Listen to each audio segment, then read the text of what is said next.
Hello' বন্ধু বান্ধৱীসকল, যদি আপোনালোকে এতিয়ালৈকে DMEৰ গ্ৰেড 3ৰ এডমিট কাৰ্ড যদি আপোনালোকে ডাউনলোড কৰা নাই, তেতিয়াহ'লে আপোনালোকে আপোনাৰ মোবাইলত নিজে ডাউনলোড কৰি ল'ব পাৰিব।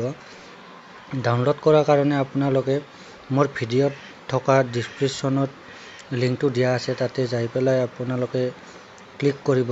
ক্লিক কৰিলে আপোনালোকে যাই পেলাই ৱেবছাইটটো লিংক পাব, যোনটো আপোনালোকৰ ফাৰ্ষ্ট ৱেবছাইট আহিব, সেইটোতে আপোনালোকে ক্লিক কৰিব। ক্লিক কৰি ইয়াতে চাৰ্চ অপশ্যনত এডমিট কাৰ্ড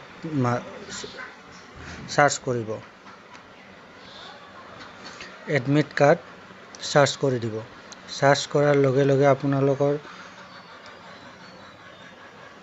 তলত আহি যাব যোনটো চাৰ্চ ৰিজাল্টত ফাৰ্ষ্ট যোনটো লিংক আহিব, সেই লিংকটোত আপোনালোকে ক্লিক কৰিব। ক্লিক কৰাৰ পাছত ইয়াতে ক্লিক হিয়াৰ ডাউনলোড বুলি আছে, ইয়াতে ক্লিক কৰিব।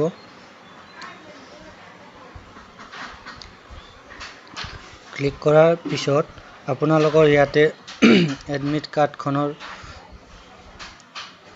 নন টেকনিকেলি এইটো আহি যাব। আপোনালোকৰ যোনটো এপ্লিকেশ্যন নম্বৰ আছে সেইটো দিব, আৰু ইয়াতে আপোনাৰ ডেট অফ বাৰ্থটো দিব।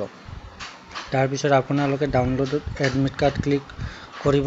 আপোনালোকৰ এডমিট কাৰ্ডখন ডাউনলোড হৈ যাব। যদি আপোনালোকে এডমিট কাৰ্ডখন ডাউনলোড কৰাতে কিবা প্ৰব্লেম পায়, ইয়াতে দুটা হেল্পলাইন নাম্বাৰ আছে, তাতে গৈ আপোনালোকে ইয়াক কমপ্লেইন কৰি বা ইনকুৱাৰী কৰি আপোনালোকে এডমিট কাৰ্ডখন লৈ ল'ব পাৰিব তাৰ পৰা।